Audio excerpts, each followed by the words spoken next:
তাহলে আমাদের কোনো উন্নতি হবে না। কোরআন মাজিদ আল্লাহ সময়ের কসম করেছেন, ওয়াল আসরি, ওয়াক্তের কসম। সে মুসলমানের কাছে ওয়াক্তের কোনো দাম নাই। 10:30টায় স্টেজে ওঠার কথা 12:30টায় উঠে গেছে। আবার বক্তা স্টেজে বসে বলছে যে কাছের বক্তা তো এত দূরে কোথায় যাবে। এটা তো বোঝা উচিত যে আমাদের প্রতিদিন কথা বলতে হয়। গত রাত্রে প্রোগ্রাম করেছি, সেই সুদূর গাইবান্ধা বাসায় এসে ফজরের নামাজ পড়েছে। বিশ্রামের সময় কোথায়? যখন মাহফিল শেষ করার কথা ওই সময় আমাকে স্টেজে ওঠানো হলো। মেজাজটা কেমন খারাপ হয় বলেন তো এবার। দাওয়াত দেওয়ার সময় কত প্রকারের তেল সব ঢালা হয়, ওয়াদা ঠিক রাখা হয়। এই কাজগুলো আপনারা করবেন না। কথা ঠিক কিনা যদি বলেন। মানুষ বয়ান শুনতে আসে, এখানে কোরআনের কথা শুনতে আসে। আমরা নিজেরাই যদি ওয়াদা খেলাফ করি তো আমাদের কাছে মানুষ কি শুনবে? ভবিষ্যতে এই বিষয়গুলো, মেহমান যারা আসবেন টাইম লিখে দেবেন, বক্তা যারা আসবেন টাইম লিখে দেবেন। আপনি এই টাইম থেকে এই পর্যন্ত বয়ান করবেন, কারণ সব বক্তাদের আক্কল জ্ঞান নাই। মাইক পাইলে সহজে ছাড়তে চায় না। কথা ঠিক কিনা জন্য বলেন। কিছু কিছু মানুষের অভ্যাস এরকম যে মাইক পেয়েছে মনে হয় জীবনে আর মাইক পাবো না। এই অভ্যাসগুলো বাদ দেওয়া উচিত। মানুষকে সম্মান দেওয়া উচিত। আল্লাহ পাক যেন ভবিষ্যতে আমাদের সকলকে শুধরাবার তৌফিক দান করেন। আলহামদুলিল্লাহ আলহামদুলিল্লাহ নাহমাদুহু ওয়া নাস্তাঈনুহু ওয়া নাস্তাগফিরুহু ওয়া নু'মিনু বিহি ওয়া নাতাওয়াক্কালু আলাইহি ওয়া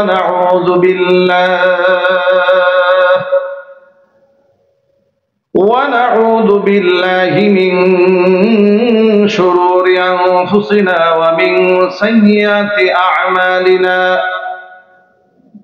من يهده الله فلا مضل له ومن يضلله فلا هادي له ونشهد أن لا إله إلا الله وحده لا شريك له ونشهد أن سيدنا ونبينا وحبيبنا وشفيعنا ومولانا محمدا عبده ورسوله الذي أرسله بالحق بشيرا ونذيرا وداعيا إلى الله بإذنه وسراجا منيرا. أما بعد فأعوذ بالله من الشيطان الرجيم. بسم الله الرحمن الرحيم. إن الله وملائكته يصلون على النبي يا أيها الذين آمنوا صلوا عليه وسلموا تسليما. اللهم صل على محمد وعلى آل محمد كما صليت على إبراهيم وعلى آل إبراهيم إنك حميد مجيد. اللهم بارك على محمد وعلى آل محمد كما باركت على إبراهيم وعلى آل إبراهيم إنك حميد مجيد. মোহাব্বতে প্রাণ খুলে সকলে মিলে কিছুক্ষণ জিকির করুন, লা ইলাহা ইল্লাল্লাহ।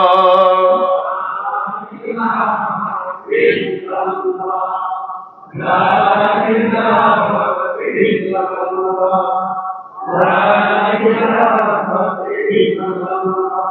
লা ইলাহা ইল্লাল্লাহ, লা ইলাহা ইল্লাল্লাহ।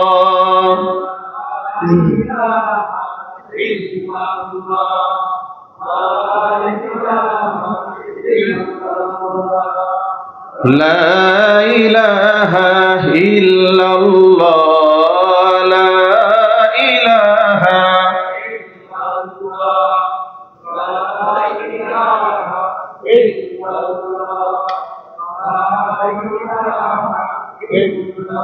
লা ইলাহা ইল্লাল্লাহ মুহাম্মাদুর রাসূলুল্লাহ সাল্লাল্লাহু আলাইহি ওয়াসাল্লাম। ঐতিহ্যবাহী গাজীপুর জেলার অন্তর্গত গাজীপুর মহানগরের 10 নং ওয়ার্ড আমবাগ ঢালাই ফ্যাক্টরি সংলগ্ন মদিনাতুল উলুম জাইনুদ্দিন কওমি মাদ্রাসার হাফেজ ছাত্রদের দস্তবন্দি উপলক্ষে আয়োজিত 15তম বার্ষিক ওয়াজ মাহফিলের শেষ অধিবেশনের সম্মানিত সভাপতি কারি মোহাম্মদ আরব আলী সাহেব, মুহতামিম মদিনাতুল উলুম জাইনুদ্দিন কওমি মাদ্রাসা, মুহতারাম সভাপতির নেক হায়াত আল্লাহ তাআলা দারাজ করুন, তার খিদমাতের ওয়াসাতকে আল্লাহ তাআলা বৃদ্ধি করে দিন। আজকের ওয়াজ মাহফিলের সম্মানিত প্রধান অতিথি জনাব মোহাম্মদ রবিউল আলম রবি, প্রতিষ্ঠাতা সাবেক সভাপতি কোনাবাড়ী থানা বিএনপি। মুহতারাম প্রধান অতিথির নেক হায়াত আল্লাহ তাআলা দারাজ করুন, তার খিদমাতের ওয়াসাতকে আল্লাহ তাআলা বৃদ্ধি করে দিন।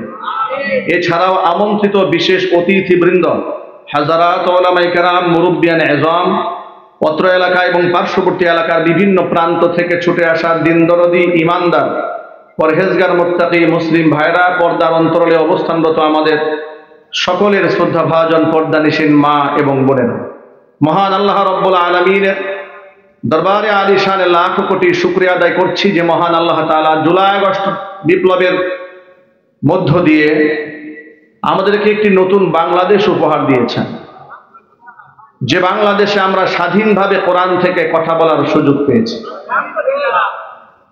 যে বাংলাদেশে এখন ওয়াজ মাহফিল করতে গেলে থানা থেকে পারমিশন নিতে হয় না, যে বাংলাদেশে কোরআন থেকে কথা বলতে গেলে এখন আর প্রতিবন্ধকতার শিকার হতে হয় না, স্টেজে ওঠার আগে এখন আর কমিটি স্লিপ দিয়ে বলে না দিনকাল ভালো নয়, একটু বুঝে শুনে কথা বলেন। কথা ঠিক নেবে ঠিক? আল্লাহ তাআলা যে সুযোগটা আমাদেরকে তৈরি করে দিয়েছেন, এদিকে আপনারা খুশি না বেজার? কম না বেশি? হৃদয়ের সবটুকুন ভালোবাসা উজাড় করে শ্রদ্ধা জড়িত কণ্ঠে মহান মনিবের শেখানো ভাষায় শুকরিয়া আদায় করছি। জবান ছেড়ে দিয়ে সকলে একযোগে বলছি আলহামদুলিল্লাহ। রব্বানা লাকাল হামদ হামদান কাসীরান তাইয়িবান মুবারাকান ফীহি ইয়া রাব্বি লাকাল হামদু কামা ইয়ানবাগি লিজালালি ওয়াজহিকা ওয়া আযীমি সুলতানিকা। আল্লাহ তাআলা আজকের মাহফিলকে কবুল করুন। মদিনাতুল উলুম জাইনুদ্দিন কওমি মাদ্রাসাকে আল্লাহ তাআলা কিয়ামত পর্যন্ত কবুল করুন। মাদ্রাসার সকল হাজাত আল্লাহ তাআলা তার গায়বে খাজানা থেকে মিটিয়ে দিন। অক্লান্ত পরিশ্রম করে এই জান্নাতের বাগান যারা সাজিয়েছেন, দূরদারাজ থেকে শোনার জন্য যারা এসেছেন, আজকের মাহফিলের ওসিলা করে আল্লাহ তাআলা আমাদের জিন্দেগীর সমস্ত গুনাহ খাতা মাফ করেন।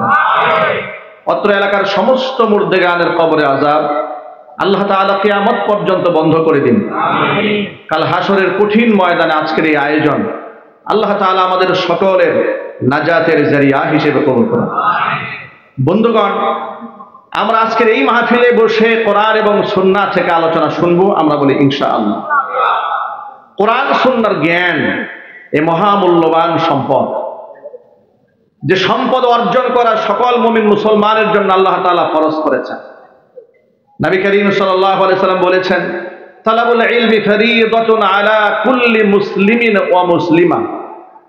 প্রত্যেকটা মুসলিম নরনারীর জন্য পর্যাপ্ত পরিমাণ দ্বীনের ইলম শিক্ষা করা ফরজ।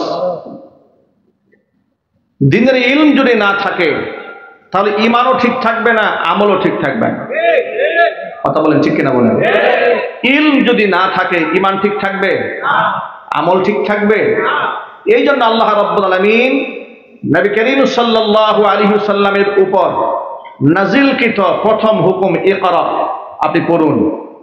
সুবহানাল্লাহ বলেন। এটা হচ্ছে প্রথম হুকুম, আপনি পড়ুন ইকরা। আল্লাহর নবী সাল্লাল্লাহু আলাইহি ওয়াসাল্লাম জবাব দিয়ে বললেন মা আনা বিকারিন।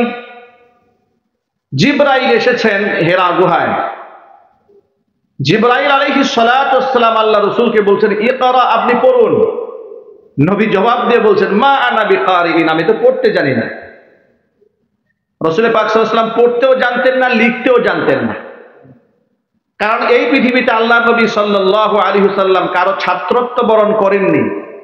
কারণ তাকে আল্লাহ পাক ছাত্র হিসেবে পাঠাননি, গোটা উম্মার জন্য, গোটা জগৎবাসীর জন্য আল্লাহ পাক শিক্ষক বানিয়ে পাঠিয়ে দিয়েছেন।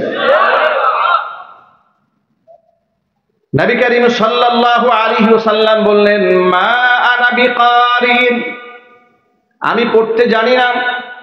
জিবরিল আমিন আরেকবার বললেন ইকরা, আপনি পড়ুন। হুজুর বললেন মা আনা বিকারিন, আমি পড়তে জানি না। আবারও বললেন ইকরা, আপনি পড়ুন। আবারও তিনি একই জবাব দিলেন মা আনা বিকারিন, আমি পড়তে জানি না। জিবরাইল আলাইহিস সালাতু ওয়াস সালাম রাসূলকে বুকের সাথে জড়িয়ে ধরলেন, সিনার সাথে সিনাটা মিলিয়ে জোরে চাপ দিলেন। এত জোরে চাপ দিয়েছেন নবীজি সাল্লাল্লাহু আলাইহি ওয়াসাল্লাম বুকের মধ্যে কিছুটা ব্যথা অনুভব করেছেন। সিনার সাথে সিনা যখন লেগে গেছে, নবীজি সাল্লাল্লাহু আলাইহি ওয়াসাল্লামের জবান থেকে বের হয়ে গেল ইকরা বিসমি রাব্বিকাল্লাযী খালাক খালাকাল ইনসানা মিন আলাক ইকরা ওয়া রাব্বুকাল আকরামুল্লাযী আল্লামা বিল কলম আল্লামাল ইনসানা মা লাম ইয়ালাম। আল্লাহর নবী সাল্লাল্লাহু আলাইহি ওয়াসাল্লামের উপর আয়াত নাযিল হওয়ার পর নবীজি পাহাড়ের উপর থেকে নেমে এলেন। হেরা গুহা থেকে নেমে এসে খাদিজাতুল কুবরা রাদিয়াল্লাহু তাআলা আনহার ঘরের মধ্যে প্রবেশ করলেন। এমন অবস্থায় প্রবেশ করলেন নবীজি সাল্লাল্লাহু আলাইহি ওয়াসাল্লামের শরীরটা কাঁপতেছিল। খাদিজা রাদিয়াল্লাহু তাআলা আনহাকে ডেকে নবীজি বললেন খাদিজা জাম্মিলুনি জাম্মিলুনি, ও খাদিজা আমাকে তুমি তাড়াতাড়ি একটা কম্বল দিয়ে জড়ায় নাও, প্রচন্ড কাঁপুনি শুরু হয়েছে আমার। খাদিজা রাদিয়াল্লাহু তাআলা আনহা হুজুরকে কম্বল দিয়ে জড়ায় দিলেন। হাদিস শরীফের মধ্যে এসেছে ফাযাহাবা আনহুর রাউ, তার ভিতর থেকে ভয়টা কিছুটা কেটে গেল। তখন নবীজি সাল্লাল্লাহু আলাইহি সাল্লাম বললেন কাদ খাশিতু আলা নাফসি, ও খাদিজা আমি তো নিজের উপর শঙ্কা বোধ করছি, প্রচন্ড ভয় পেয়েছি আমি। আমার সাথে হেরা গুহার মধ্যে এমন এমন ঘটনা ঘটেছে। খাদিজা রাদিয়াল্লাহু তাআলা আনহা যখন তার স্বামীর এই অস্থির অবস্থা দেখতে পেলেন, তিনি এত সুন্দর, এত জ্ঞানী, বুদ্ধিমতী নারী ছিলেন, এত বড় মহিয়সী নারী আল্লাহ পাক তাকে বানিয়ে দিয়েছিলেন, এত সবর আর ধৈর্য তাকে দিয়েছিলেন। পরিস্থিতি কি করে মোকাবেলা করতে হয় এই জ্ঞান আল্লাহ পাক মা খাদিজার মধ্যে দান করেছিলেন। মা খাদিজা রাদিয়াল্লাহু তাআলা আনহা স্বামীকে সান্ত্বনা দিয়ে বলছেন আপনি ভয় পাবেন না, আপনি ভয় পাবেন না, কাল্লা, ভয় পাওয়ার কোনো কারণ নাই। ফাওয়াল্লাহি লা ইউখজিকাল্লাহু আবাদা, আপনার কিসের ভয়? আল্লাহর কসম করে বলছি নিশ্চয় আল্লাহ পাক আপনাকে অপমানিত করবেন না। সুবহানাল্লাহ বলেন। মাইকের আওয়াজ বাহিরে যাচ্ছে, কথাগুলো মা বোনরা খুব মনোযোগ সহকারে শুনবেন। স্বামী যদি কখনো কোনো কারণে দুশ্চিন্তায় থাকে, কোনো পেরেশানিতে থাকে, ওই সময় তার পেরেশানির মধ্যে আরো পেরেশানি বাড়িয়ে দিতে হয় না। স্ত্রী হিসেবে দায়িত্ব হচ্ছে তাকে সঙ্গ দেওয়া, তাকে সান্ত্বনা দেওয়া, তাকে প্রমোদ দেওয়া, তার ভালো ভালো গুণগুলা সামনে উল্লেখ করে তাকে মানসিকভাবে স্ট্রং করে তোলা। ঠিক কিনা জোরে বলেন। মা খাদিজাতুল কুবরা রাদিয়াল্লাহু তাআলা আনহা এই কাজটি করলেন। নবীজি সাল্লাল্লাহু আলাইহি ওয়াসাল্লামকে ডেকে বললেন, কাল্লা, আল্লাহর কসম, কাল্লা ওয়াল্লাহি লা ইউখজিকাল্লাহু আবাদা, ভয় পাবেন না, পেরেশান হবেন না, নিশ্চয় আপনার রব আল্লাহ আপনাকে অপমানিত করবেন না, কারণ আপনার মধ্যে এই গুণগুলো আছে। এই কথা বলে মা খাদিজাতুল কুবরা কয়েকটা গুণের কথা বললেন। এক নাম্বার বললেন, ইন্নাকা লাতাসিলুর রহিমা। গুণগুলো খেয়াল করবেন। এই কথাগুলো যখন মা খাদিজাতুল কুবরা তার স্বামী নবী করিম সাল্লাল্লাহু আলাইহি ওয়াসাল্লামকে বলছেন, তখনও মা খাদিজা জানেন না যে তার স্বামীকে আল্লাহ পাক নবুয়তের নিয়ামতে ধন্য করে সম্মানিত করেছেন। এমনকি আল্লাহর নবী নিজেও জানেন না, যিনি আমার কাছে এসে বুকের সাথে চাপড়ায় ধরলেন আমাকে, তিনি যে জিবরাইল, এটা নবীজি সাল্লাল্লাহু আলাইহি ওয়াসাল্লাম তখনও জানেন না। কিন্তু স্বামীর প্রতি শ্রদ্ধা সম্মানটা কতটুকু দেখেন। অস্থির স্বামীকে দেখে মা খাদিজাতুল কুবরা বলছেন, ইন্নাকা লাতাসিলুর রাহিমা, আপনার মধ্যে একটা কোয়ালিটি, আপনি আত্মীয়তার সম্পর্ক সবসময় জড়িয়ে রাখেন। ওয়া তাহমিলুল কাল্লা, বিপদগ্রস্ত ব্যক্তি, নিজের বোঝা বহন করতে অক্ষম ব্যক্তির বোঝা আপনি নিজ কাঁধে বহন করেন। ওয়া তাকসিবুল মা'দুমা, অসহায় মানুষের দায়িত্ব আপনি গ্রহণ করেন। ওয়া তাকরিদ দাইফা, আপনি মেহমানদের সম্মান করেন, মেহমানদেরকে কদর করেন। ওয়া তুঈনু আলা নাওয়াইবিল হাক্কি, আপনি সত্যের ব্যাপারে মানুষদেরকে সাহায্য করেন। জোরে জোরে বলেন সুবহানাল্লাহ। এই গুণগুলা যেহেতু আপনার আছে, আল্লাহ আপনাকে লাঞ্ছিত করবেন না, বঞ্চিত করবেন না, অপমানিত করবেন না। আল্লাহর নবী সাল্লাল্লাহু আলাইহি ওয়াসাল্লামের জীবনে মা খাদিজাতুল কুবরা রাদিয়াল্লাহু তাআলা আনহা কত বড় নিয়ামত ছিলেন। এই জন্য মা খাদিজাতুল কুবরার ইন্তেকালের পরে নবীজি সাল্লাল্লাহু আলাইহি ওয়াসাল্লাম এক মুহূর্তের জন্য মা খাদিজাকে ভুলে যান নাই। মা আয়েশা রাদিয়াল্লাহু তাআলা আনহা, হাদিসের রাবী, তিনি বলছেন, ইদা যুকিরাত খাদিজা আসনা আলাইহা, নবী করিম সাল্লাল্লাহু আলাইহি ওয়াসাল্লামের সামনে কোনো ব্যাপারে খাদিজার আলোচনা আসলেই আল্লাহর নবী খাদিজার ভূয়সী প্রশংসা করতেন, প্রচুর প্রশংসা করতেন, মানে খালি কথা বলতেই থাকতেন খাদিজার ব্যাপারে। মা আয়েশা রাদিয়াল্লাহু তাআলা আনহা বলছেন, আমিও তো তার একজন স্ত্রী, ফাগিলতু, আমার মনের মধ্যে গায়রত লাগলো। একদিন দেখি এমন প্রশংসা শুরু করেছে খাদিজার, যে প্রশংসা যেন শেষ হচ্ছে না। আল্লাহু আকবার বলেন।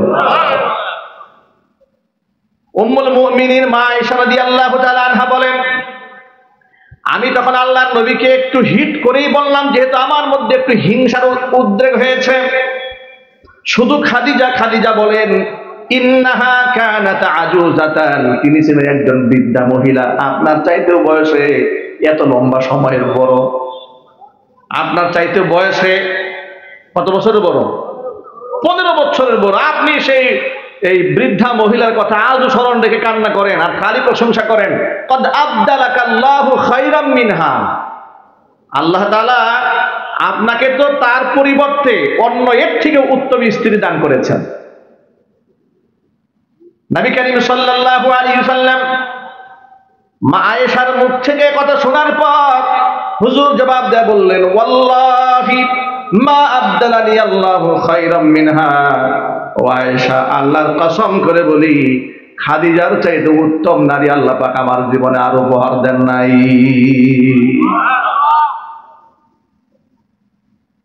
খাদিজার ব্যাপারে আল্লাহর নবী বর্ণনা করতে গিয়ে বলেন, কদ আমানাত বি ইয কাফারা বিয়ান নাস, সমাজের মানুষরা যখন আমাকে অস্বীকার করেছে, সমাজের মানুষরা যখন আমাকে অস্বীকার করেছে, ওই সময় খাদিজা আমার উপর ঈমান এনেছে।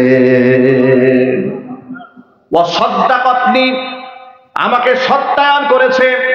ইয কাযযাবানি আন-নাস, মানুষ যখন আমাকে মিথ্যাবাদী বলেছে, ঠিক ওই কঠিন মুহূর্তে খাদিজা আমাকে সত্যবাদী বলেছে।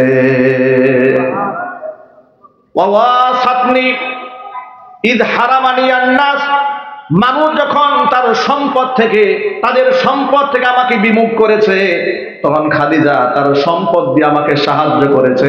জোরে জোরে বলেন সুবহানাল্লাহ। এমনকি আল্লাহ নবী বলেন, খাদিজার গর্ভে আল্লাহ তাআলা আমাকে সন্তান দান করেছেন, অথচ অন্য কোন স্ত্রীর গর্ভে আল্লাহ পাক আমাকে সন্তান দেন নাই। জোরে জোরে বলেন সুবহানাল্লাহ।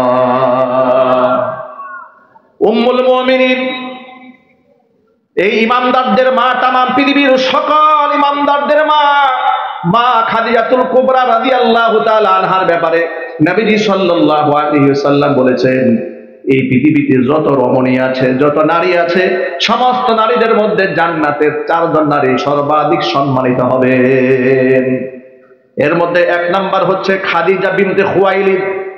খাদিজা রাদিয়াল্লাহু তাআলা আনহা সম্মানিত হবেন জান্নাতি। আরেকজন হচ্ছেন ফাতিমাতুজ জাহরা রাদিয়াল্লাহু তাআলা আনহা, জান্নাতে সম্মানিত হবেন। আরেকজন হচ্ছে হযরত মারিয়াম আলাইহাস সালাতু ওয়াস সালাম। আরেকজন হচ্ছে ফিরাউনের স্ত্রী আসিয়া আলাইহাস সালাতু ওয়াস সালাম।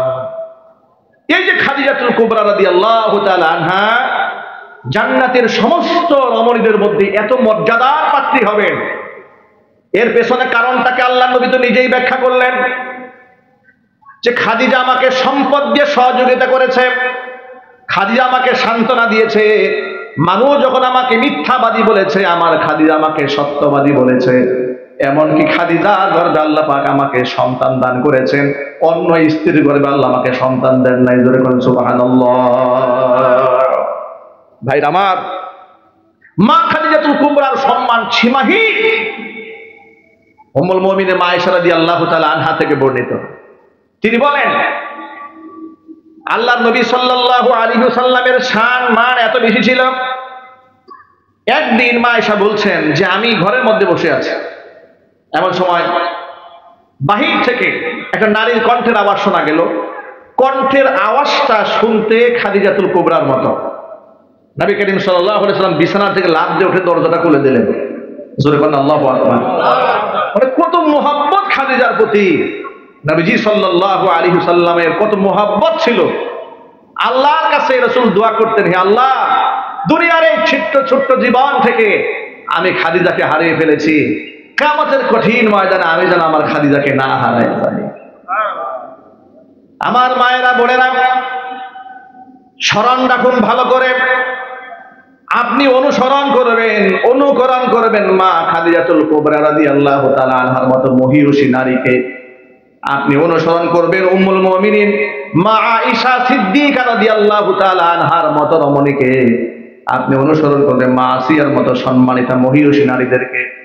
আপনি অনুসরণ করবেন হযরত মারিয়াম আলাইহাস সালাতু ওয়াস সালামের মতো মহিয়সী নারীদেরকে। সেটা না করে বর্তমান আমার মুসলিম মায়েরা বোনেরা সিনেমার নায়িকাদেরকে ফলো করে, গায়িকাদেরকে ফলো করে, তাদের পোশাকের মতো পোশাক করতে চায়, তাদের আমলের মতো আমল করতে চায়। ইউটিউব ফেসবুকের জমানায় এসে নোংরামো বেহায়াপনা গোটা সমাজের মধ্যে অশ্লীলতা ফেসবুকের মধ্যে ছড়ায় দেয়। এরকম নারী সমাজের মধ্যে আছে না? না, আল্লাহ পাক যেন আমার মা বোনদেরকে হেফাজত করেন। জোরে বলেন আমিন। আবু হুরায়রা রাদিয়াল্লাহু তাআলা আনহু এই পৃথিবীর মধ্যে সর্বাধিক হাদিস বর্ণনাকারী সাহাবী, বিখ্যাত সাহাবী। 5374টা হাদিস একা বর্ণনা করেছেন। এটা সুবহানাল্লাহ বলতে পারেন না আপনারা? একটা তথ্য আপনাদেরকে জানিয়ে রাখি, 3 জন ব্যক্তি এই পৃথিবীতে সর্বাধিক হাদিস বর্ণনা করেছেন। 3 জন। একজন হচ্ছে হযরত আবু হুরায়রা, তিনি সর্বাধিক বর্ণনা করেছেন। দ্বিতীয় সর্বাধিক হাদিস বর্ণনাকারী সাহাবীর নাম হচ্ছে হুজুরের খাদেম আনাস ইবনে মালিক রাদিয়াল্লাহু তাআলা।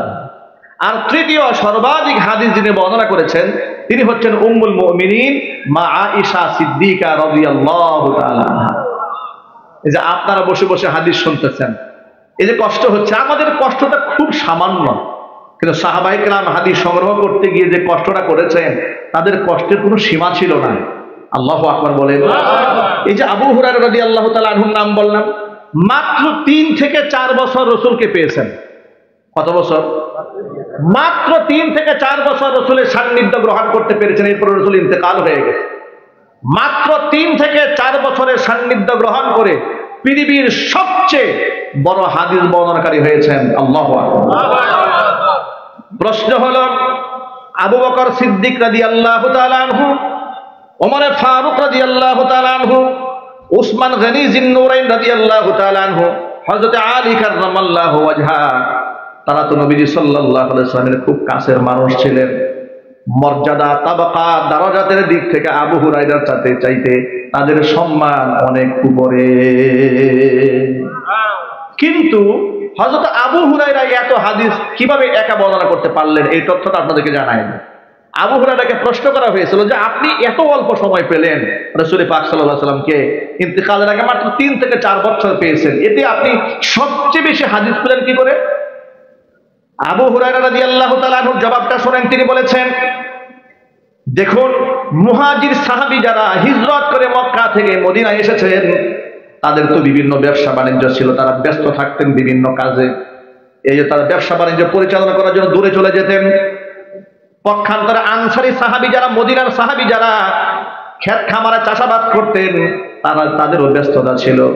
পক্ষান্তরে আমি আবু হুরায়রা, আমার কোনো কাজ নাই, খেয়ে না খেয়ে আমি আসহাবুস সুফফার সদস্য হয়ে পেটের মধ্যে পাথর বেঁধে নবীজি সাল্লাল্লাহু আলাইহি ওয়াসাল্লামের হাদিস সংগ্রহ করতাম।